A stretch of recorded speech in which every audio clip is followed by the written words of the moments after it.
Geek Therapy Radio. Welcome to Geek Therapy Radio. You've got your mental curator, Johnny Hemberger. Facebook is making their way into the virtual reality hardware space. And that is very, very concerning. My guest this week is Colin from the YouTube channel This Does Not Compute. He is a friend of the show. And here's our conversation about navigating this brave new world.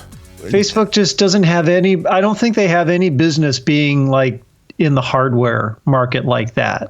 Yeah, and to kind of, and honestly, I didn't have anything set up that we would specifically talk about today because I know that we would do what we do and go all over the place with cool stuff. We got the old smorgasbord episode going. That's all right. Exactly. I was like, what do I title this one? Because we were going all over the place. Random BS with Colin again. That's right. GTRBS TDNC podcast. Yep. All right. For me, Facebook getting into the hardware scape isn't such the issue. It's that they're getting into the VR landscape and they're really trying. Obviously, they're trying to basically monopolize virtual reality. It's saying, oh, you want to escape this reality and go into virtual reality? Well, we own that too, and we will put things in front of you and kind of guide you through the VR. That it kind of, maybe I'm being a little bit George Orwell, 1984-ish here, Ready Player One type thing. No, I think, I had been trying to figure out for a while, like, why is Facebook getting into like gaming like that with VR? But what you just said makes a ton of sense to me now. They're not getting into it for the gaming. The gaming is the hook. Right.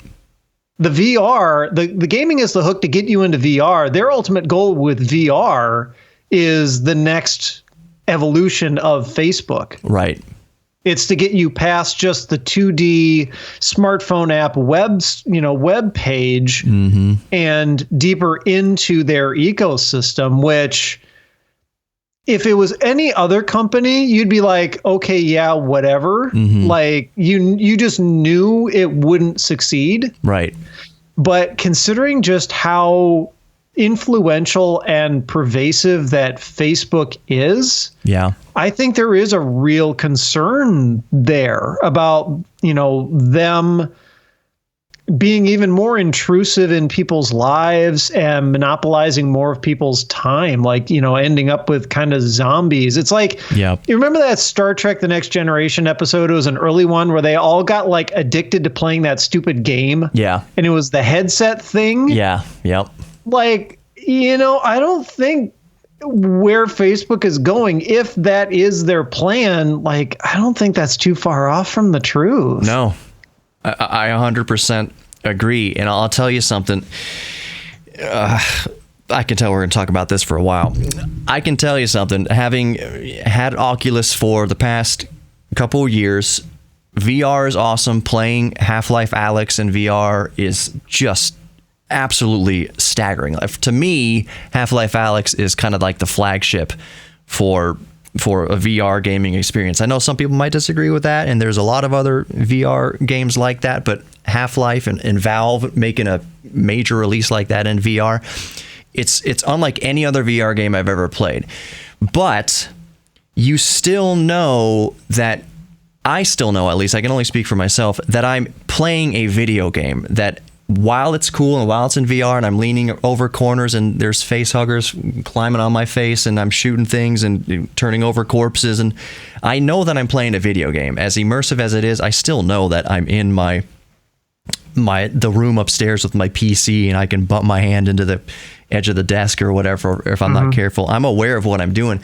Where the only thing that's truly that gave me pause, like a legit kind of sensation I've never felt before, where I didn't know if I was feeling fear, concern, awe, maybe all of those feelings at once, was when I started dabbling with going into like a common area, like a common lobby, like someone can build out their kind of landscape and then you can go visit so-and-so's room, go visit so-and-so's world that they've created. So I said, oh, well, that's kind of cool. It feels very 21st century. So I went to this area that somebody had created, and there were other players in there, and I was thinking, oh, well, that's neat. But what happens is, if you get close to the other players, they're all linked up with their microphones and headphones and everything, and you get close enough, you can hear what they're saying to each other, and they'll turn to you and be like, hey, what's going on, Jweenie Pui, or whatever my tag is. And it's like, whoa, it kind of took me out of like, oh, I am in somebody else's world here for real. Like I am interacting with another human being, not just with a voice chat. It was very different, or like with a message or texts or anything like that. It was, this person is talking to me now in real time, and I'm seeing their avatar and they're seeing my avatar. And it was a very jarring experience. And pairing that now with the recent news that Facebook is basically trying to overtake virtual reality, it just kind of, I don't know how to describe my very real concern for the future of virtual reality. And I don't know if I'm dreading some sort of Wall-E type, we're all going to get fat and lazy and just strap on our things and just eat food through a tubes or intravenously. Well, I think whatever. we're already heading that direction anyway, but yeah. I think your experience, and I should back up and say I don't know very much about VR. I've never tried it. I've never had an opportunity, is really why, to try it. I've known people who have kind of dabbled in it, and I've at a distance kind of paid attention to the scene. Yeah. Like what I think would be a cool experience for VR someday is something like Beat Saber. Yeah. Which I know is a very popular one as well. I think that would be a little bit more up my alley than doing like a first-person shooter kind of a thing. But what you were talking about with like that whole, interacting with people in that waiting area, I think that could either be what makes or breaks Facebook as a VR being a, in quotes, good thing. Right. And it all depends on how people respond to it. We all know that people are just horrible on the internet. I just feel like the vast majority of people, their behavior on the internet is not appropriate. And we'll pause the conversation right there because we're coming up to a break. I'll just say right now, you really need to download and subscribe to the Geek Therapy Radio podcast in the iHeartRadio app or your favorite podcast player. Just search for Geek Therapy Radio, look for the red, white, and black color scheme, and that's me. There is so much more to this conversation that I cannot fit into a radio show. But let's pick up this conversation about our brave new world coming up here on Geek Therapy Radio. Don't go anywhere. Welcome back to Geek Therapy Radio. I'm your mental curator, Johnny Hemberger. I've been talking to Colin from the YouTube channel This Does Not Compute about Facebook and virtual reality. Let's talk about human behavior going into this brave new world. I think in many cases, but sadly not all, how they act on the internet is not a reflection of how they act in real life. Yeah. I do think things are starting to slip, especially as, at least in the US here, everything has become political. Right. And everyone is frustrated and tired and scared and, insert all of these emotions because of just all of the BS we've had to go through for about the past year now. Yeah. Yeah. But whether people, if that whole VR experience interacting with other people directly, how that goes, I think it's really kind of a 50-50. Either people could have that same experience like you did, where it's that very jarring, like, whoa, wait, these are actual other people. Right. This isn't in some real time NPC that I'm, not an AI that I'm talking to, and I can be that a-hole on the internet to this. Right. Because I feel like I've got that sense of distance or that disconnect. Maybe maybe the majority of people will have that same experience as you, where you kind of realize, whoa, these are people. Right. And I need to be on my better behavior. And this communication is real time. And I can't just hide behind the keyboard because it's audio as well. Right. And because of the nature of VR, they can turn and look at you. Now, no, they're not looking at you with their real eyes. Right. But it's a face that's turning in your direction. Correct. And they're going to react in real time to what you say. Mm-hmm. And, you're going to get that sense of body language to some extent from them. Right. And maybe that'll get people to behave a little better. Maybe it'll make people think, oh, this is another real person. I should behave like I would in the real world. Mm-hmm. Or the fear, and I'm hoping to be wrong, is that they just double down and they go, BS, this is the internet. I can do what I want. And they're the same, complete a-hole to you, in VR like they would be on Twitter or whatever. Yeah, I could totally see that. But what I would think that most people would kind of feel the way I felt the first time I experienced it, where I felt like I was, forgive this expression, but it's a perfect kind of way to put it. I kind of felt like I was caught with my pants down. Mm-hmm. Like when you go on the internet, you feel relatively anonymous. I mean, you can be as specific as you need to be, but you can be anonymous on the internet. That's why we have screen names and different things. But once you put a voice in kind of that real-time interaction with somebody mm-hmm. else in an environment, which virtual reality is, it's really meant to trick your brain into believing that you're somewhere else. Like involuntarily, it's trying to trick your brain into believing. When you're playing Half-Life VR and you're climbing up a ladder and you look over the ledge and you're 10 stories up in Paris or whatever, well, your equilibrium immediately reacts to, I'm 50. Oh yeah, I've heard of people who get motion sick. Right, and it's that's involuntary reaction that the VR is actually triggering in you. Mm-hmm. And I felt this involuntary reaction of who's this strange. It's like if I was walking down the street in downtown Houston in the middle of the night and someone just grabbed my shoulder and like whipped me around. It was that same kind of whoa. Somebody just reached into my bubble and touched me. I felt safe mm-hmm. in my bubble here, and now I'm actually interacting with another human being. It was a girl who walked up to me. Their voice was a girl. I don't know if they coded it or whatever, but it was a female voice.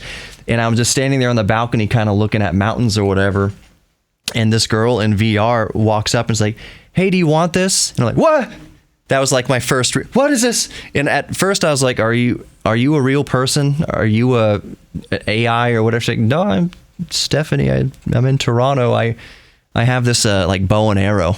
You can get items in this space. And she's like, do you want this bow and arrow? I'm like, sure, thank you.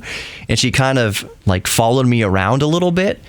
And I didn't know what to say. I didn't know what to be like, hey, I don't know. I'm married. I don't know what I'm supposed to do here. I don't know what you want. Like, stop creeping me out. Like, yeah. I feel like a little bit of a dude. Like, I've got a boyfriend or whatever girls say at coffee shops. Like, that's great. I just want, can you pass me a straw? I was like, now we're having a real relationship. You're a member of the opposite sex. I am a straight male. My wife is downstairs. I'm not sure what the rules are here now. With being in virtual reality, and now there's another human being actually kind of in my real but virtually real kind of space here. And all I'm saying is that I think a lot of people are going to get that kind of that shock, that kind of jolt of, hey, we're not just keyboard warriors now where you can think out your response and edit your response and think about it before you hit send. You're actually talking to another human being now in real time with virtually no latency.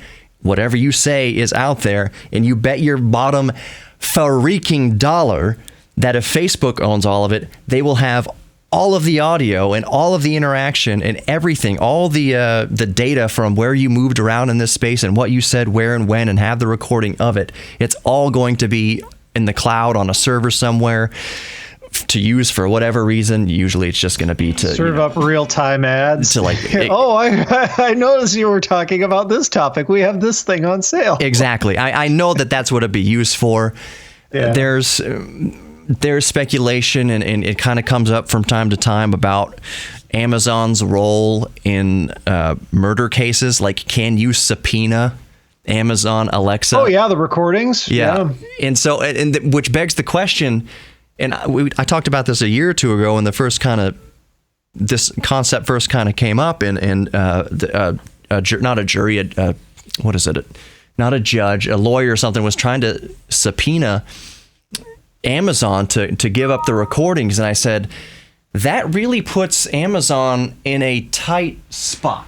Like that means that Amazon is either going to have to withhold evidence to pretend like they're not recording us all the time, or they're going to have to say, yeah, we'll go back to January 26, 2017, whatever, at the point of this incident, and we'll see what the Echo Dot picked up, which would then tell the entire public they're lying when Alexa says she's not listening to you all the time. So it's a very interesting case, and I don't know the outcome of that case, whether Amazon gave up the audio. I am also not sure if with Apple's security and their hacking into phones, and there have been police and judges that have subpoenaed Apple, hey, you need to get past the security of this iPhone. We need to know what the suspect was doing at this date, and they had their iPhone, and Apple is just like, we can't do that. Yeah, I think Apple was a lot smarter about it earlier on, because the way they do security is very deliberate. What they have stored in the cloud versus what stays on the phone versus what's encrypted and what's not. I think they realized a long time ago where things were going to head. And so they started moving in that direction as a way to give themselves plausible deniability later on. Yeah.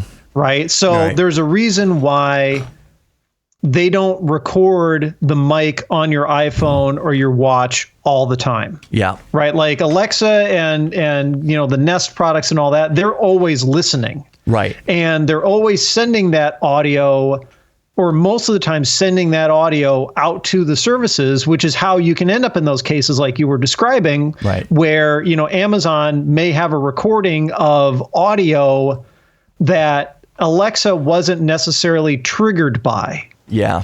Yeah. Now, I think in a lot of the cases where that has been the situation where like prosecutors or defense attorneys believe that, maybe a smart device like that picked up audio of a crime that took place.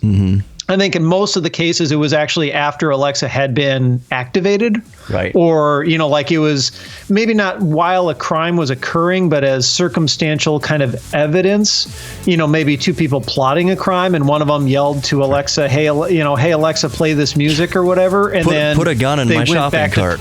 And we'll pause right here for another quick break. My guest is Colin from the YouTube channel This Does Not Compute. Go subscribe to This Does Not Compute on YouTube. While you're on YouTube, go subscribe to Geek Therapy Radio on YouTube. It's the same red, white, and black color scheme. What a world we live in now. Can what is recorded on your smart speaker be used against you? Stay tuned. Welcome back to Geek Therapy Radio. Facebook, controlling virtual reality. Alexa listening to your conversations. How does this all play out legally? We're pretty much writing the laws as we go. Let's continue the conversation. Alexa, put a gun in my shopping cart. Yeah, really. Yeah. Help me plan this crime, Alexa. Yeah. Right. Whereas, Apple, they make a big deal about how a lot of stuff is done on chip or in the device. Triggering Siri is done in the device.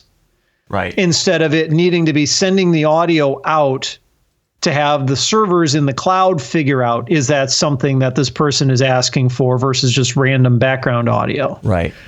And the same thing with all the encryption and everything like that. I mean, a lot of that stuff is done where it stays locked into the device, because that puts Apple at a bigger distance between them and anyone who may want that data, whoever those people may be, because they can just be like, look, it's on the phone. We don't have it.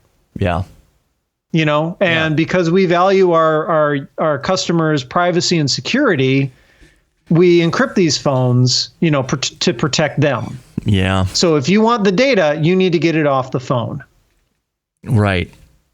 And that's why Apple has also, I remember it was a couple of years ago, I think it was the FBI starting to go after Apple, like in the wake of some mass shootings that had taken place. And it started up kind of like, this is a recurring thing that starts up every every couple of years or whatever now, where it's about like we need to defeat encryption, or the whole like the government needs to have a back door into encryption all the time for, in quotes, law enforcement purposes. And I'm not going to get into what that really means, but but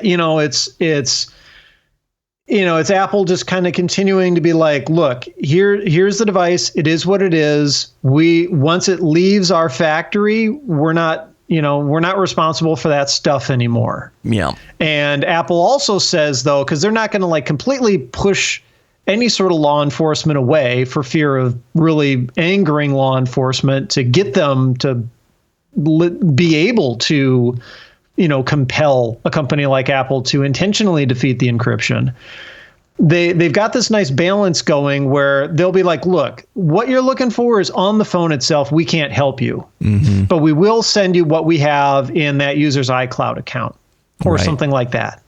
Yeah. Right. Because there is some stuff about you and your usage of the phone that does go up to the cloud. Yeah. That Apple does have access to, that some people say, well, Apple should be encrypting all of that stuff. Well, Apple encrypts it, but they hold the key so that they can decrypt all that themselves. Right. And what the people who are saying, no, it should be private key for every user, every phone, including the data out in the cloud so that Apple can't even use it.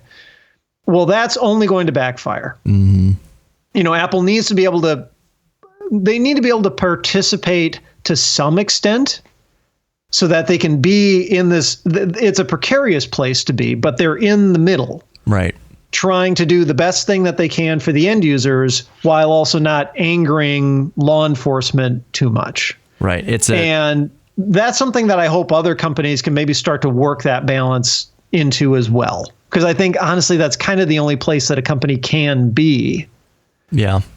And I would 100% agree. It's this tightrope that businesses, not just huge businesses like Amazon or Apple, but for the sake of what we're talking about, Amazon and Apple, it's this tightrope that they have to walk, and they're basically defining it as they go. There are situations that come up that, even a decade ago, they couldn't have ever even dreamed of. Even 20 years ago, if anyone ever thought that we'd have devices in our house everywhere, smart speakers like Echo and Siri, and, well, we don't count Bixby because Bixby's whatever. But anyways, these devices that were tied to our basically bank accounts and to our shopping habits and everything like that, and that basically giant corporations would have audio, and we'd basically be putting a bug. Instead of being bugged, we would bug our own house.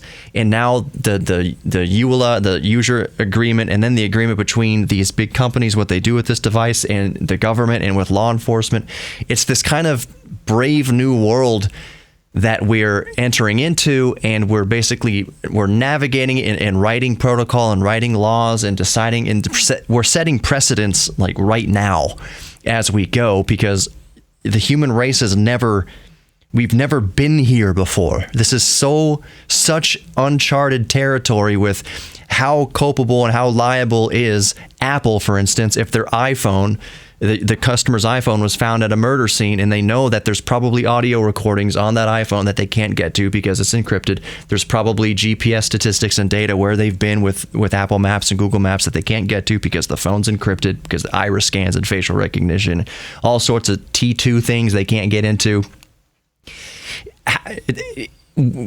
When law enforcement subpoenas and asks for this information, it's at that point where we as a humanity and a society we're writing the rules, like I said, as we go. We're deciding how we go about this, and it's going to come into full focus like 10 years down the line from now. They'll say, okay, well, let's go back to the court ruling of Apple versus the San Diego Police Department or whatever, and they set the precedent that you cannot subpoena the witness's iPhone to take data or video off of it unless they volunteer the information, like the witness was murdered or something, and now they can't. Well, yeah, I mean, and like we've got some very practical examples of that uncertainty now when it comes to like biometric auth on phones, right? The fingerprint scanner. I've seen plenty of cases go both directions. It keeps ping-ponging back and forth, where one judge will rule no, the prosecution cannot compel a suspect to biometrically unlock their phone, because that would, be self-incriminating. Same thing like trying to compel them to dictate out their password, right? You can't force them to do something that would be self-incrimination. Right. But then you see later on another judge in another part of the country say, well, no, a fingerprint isn't information. It's a thing that you have. And, and they can force you to take your fingerprints when they book you in the jail. So they should be able to force you to put your thumb on the phone or whatever. Yeah.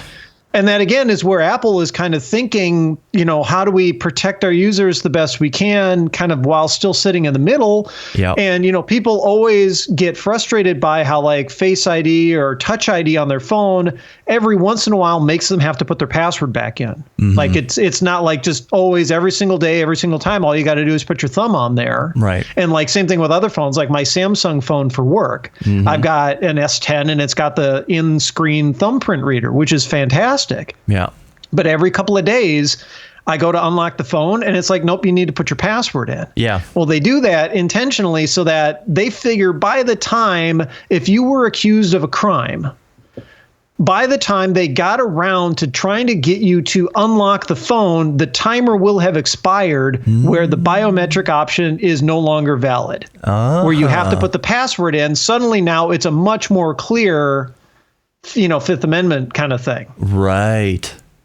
Right. That's interesting. So people sit there and complain about, I got to put my password in every 3 days. Dude, that's trying to protect you. And some people will argue, well, all they're doing is protecting the criminals. Well, the thing is, at that point, you don't know if they're a criminal. Right. And exactly. It's innocent until proven guilty. Right. And in general, the way laws in the U.S. at least have been written and the way courts have tended to find unclear cases is that it's better to let a criminal accidentally go free than let a free person accidentally get imprisoned. Right. Right.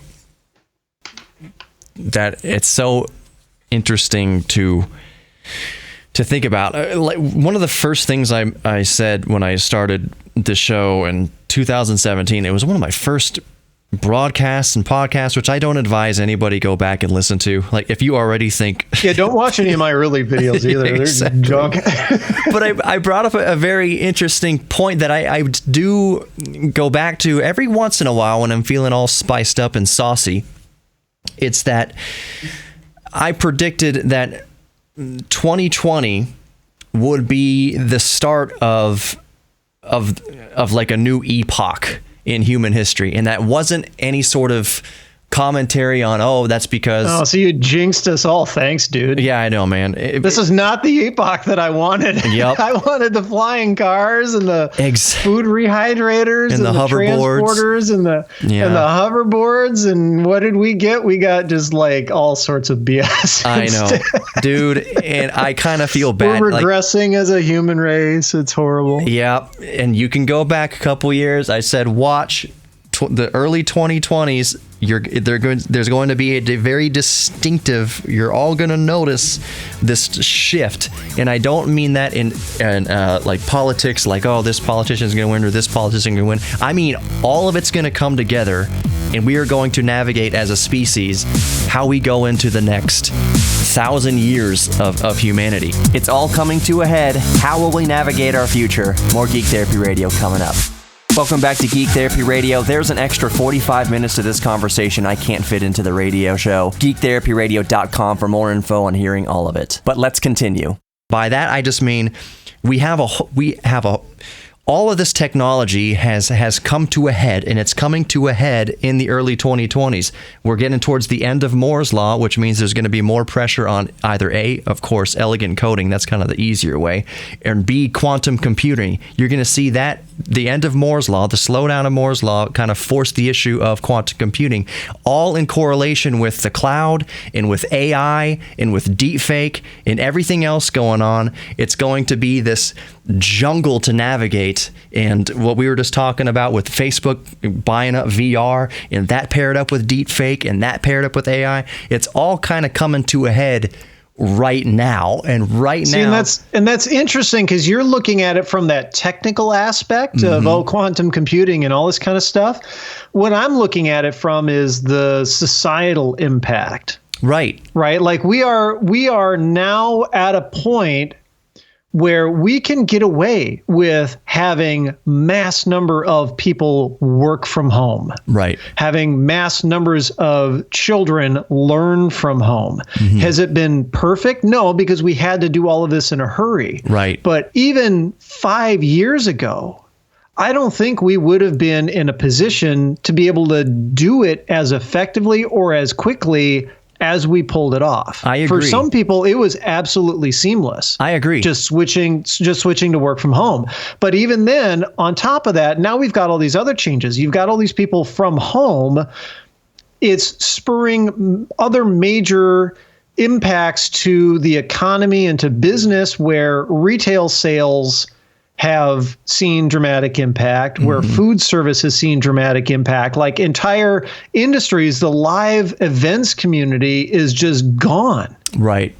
It's absolutely gone. Go find an audio engineer or a lighting technician who has regular work. Right. Good luck. Nope. It's impossible, unfortunately. And DJ's one of my best friends is a DJ. He used to travel the world and DJ for hundreds of thousands of people. He would be on the bill with Skrillex and like, his name is Bird Peterson. People, you can go look him up. I've used his music on my show a few times. He's out of work. He lives in Austin. And what kind of Austin club is open right now where he can go be a DJ? He also runs a record label, and who's coming in to record albums and everything right now? Not many people. And there is a lot you can do over the internet as far as collaborating with other artists and other musicians. There absolutely is ways to do that. And like you said, even 5 years ago, it would have been a struggle.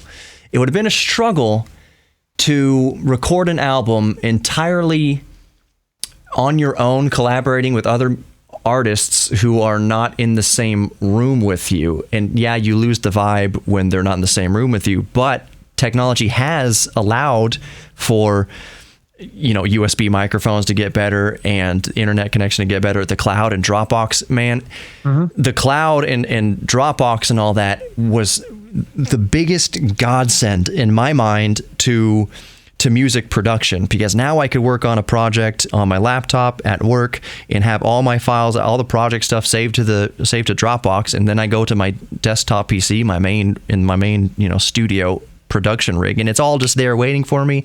Back in the early 2000s, having to save things onto a USB flash drive and literally drive across town or mail the thing out to each other to collaborate on things. So technology has allowed us to come together, and I would agree with you.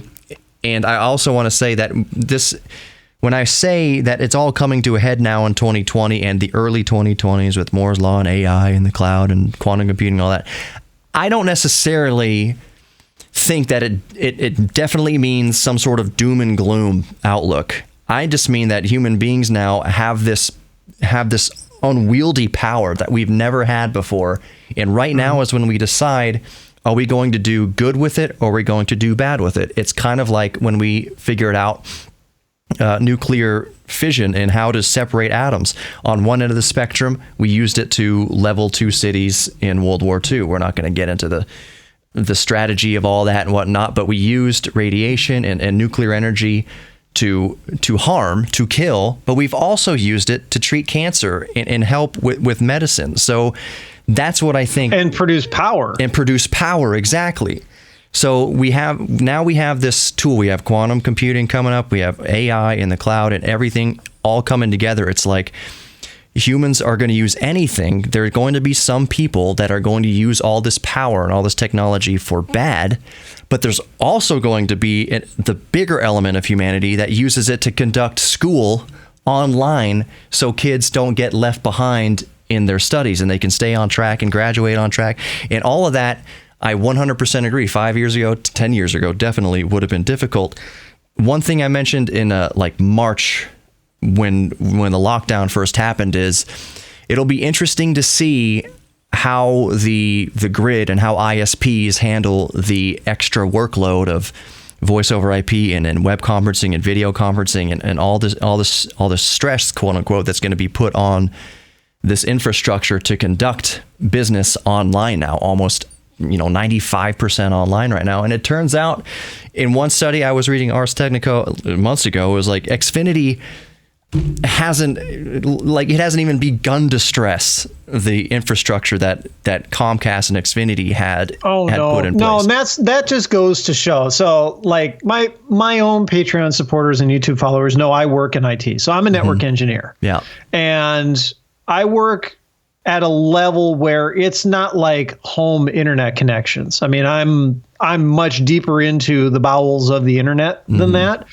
And all of those studies that show, all these residential ISPs, they haven't really seen too big of an increase and all of that. It just goes to show just how big of a business they are versus a service. Right. Like you're paying, in my case, I'm paying $100 a month for like 200 megabit download and 10 megabit upload. Right.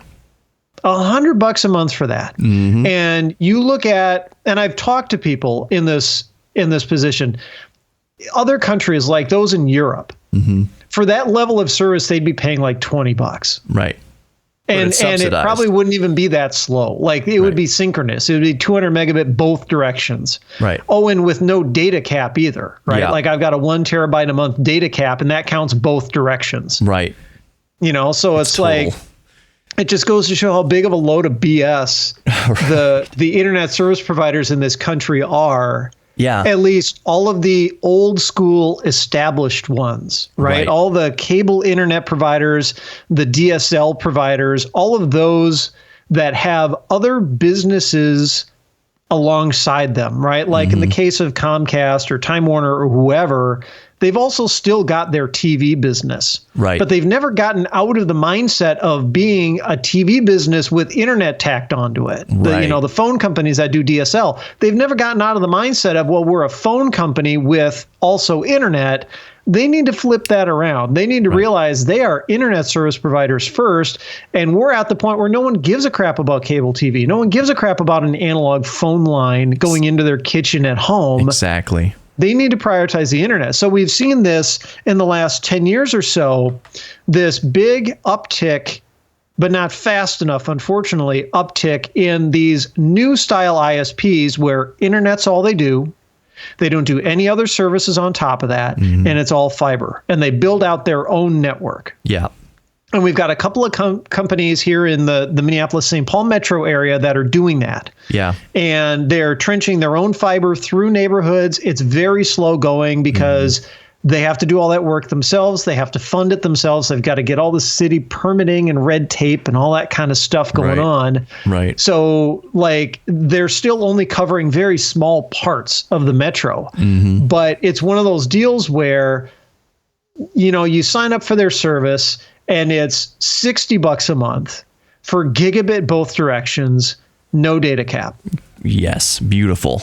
Unfortunately, that's where I have to leave it for this week. There's only so much I can fit into an hour-long radio show. Go check out Colin's YouTube channel. This does not compute on YouTube. And if you want to hear the entire conversation, there's at least an hour and a half of unedited conversation.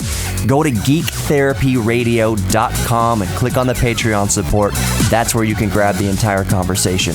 Grab the podcast in your favorite podcast player. Of course, we prefer the iHeartRadio app. As always, remember that we are all geeks about something, and you are worthy of love. Hey, I'll be a dad in a few weeks. If you've got a small business and you'd like to support Geek Therapy Radio, just go to geektherapyradio.com and let's talk some business.